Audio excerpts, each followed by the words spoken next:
The St. Louis Cardinals need to get better if they hope to return to their glory days of winning the NL Central and going to the postseason. Admittedly, this could come in many ways: firing Mike Matheny, my deep wish, addition by subtraction, an article I'll be penning later, and by adding impact players.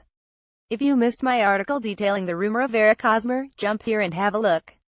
Hosmer would be a slight improvement, but only slightly, and his greatest impact would be defensively. Well, that is until you think of his DWAR. Check the article for more on this. In that same article, however, I mentioned an idea that seems smarter to me. This idea involved shedding Matt Carpenter and using Paul DeJong and Jed Gyorko as platoon players at first and third. By moving DeJong to these positions, it will open shortstop for an improvement. Why, well, while DeJong was good at shortstop, better than Aledmys Diaz, the middle infield could be shored up even more.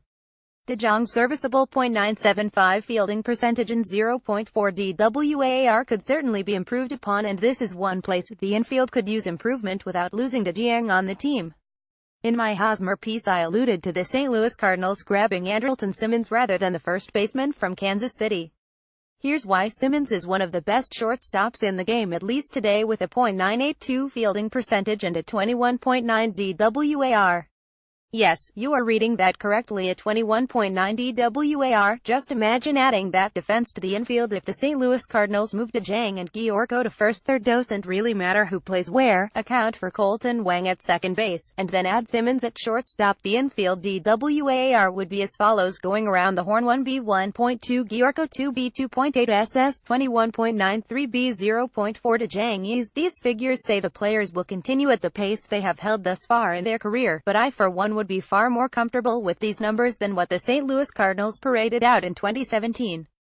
Have a look. 1B negative 2.8 Carpenter, 2B 2.8 Wangs is 0.4 DeJong, 3B 1.2 Gyorko. If we take a direct comparison of both of these defensive alignments, we see that the alignment that includes Simmons totals to a 26.3 aggregate DWAR, while the 2017 St. Louis Cardinals alignment totals to only 1.6 DWAR. Wow, right. By adding Simmons, the 2018 St. Louis Cardinals could arguably be 24.7 DWAR points higher. How about offensively? Simmons, while not the potential power bat that the St. Louis Cardinals say they are searching for, is not a terrible batter. In his 6-year career, he has posted a slash line of .264, .31, 3.375. While not a power threat, he did hit 38 doubles and 14 home runs in 2017. Matt Carpenter, by the way, in his 7-year career has posted a slash of .277, .377, .460, showing just slightly more power than that of Simmons. In 2017, to continue the comparisons, Carp hit 31 doubles and 23 home runs. In short, losing Carpenter and replacing his bat with that of Simmons would not overly hurt and would certainly improve the defense. How about cost? Simmons is under team control through 2020 and is set to make $11 mm in 18, $13 mm in 19, and $15 mm in 20. These are very manageable numbers for the St. Louis Cardinals and would allow them to buy a more expensive bat on the market as well. Carpenter, by the way, is under team control through 2019, so Simmons would provide one additional year of control.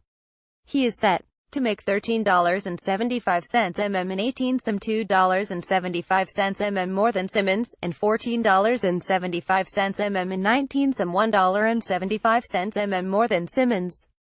Carpenter also has an $18.50 mm team option for 2020 with a $2 mm buyout that would become someone else's problem if the Cardinals trade him. These contracts show that the St. Louis Cardinals will need to do some wheeling and dealing to get Simmons and offload Carpenter. That is not to say that it cannot be done, nor is it to say that it should not be done. It will just take some work. What would it take to get Simmons? Stay tuned for my follow-up piece to this one, wherein I look at what the St. Louis Cardinals would need to offer to get the shortstop, in my opinion. In the meantime, I hope you'll share your feelings with me on Twitter. Would you make this move? What do you think it would take to land Simmons? Let me know on Twitter and look for my follow-up piece detailing what I think it would take to land Simmons. Thanks for reading.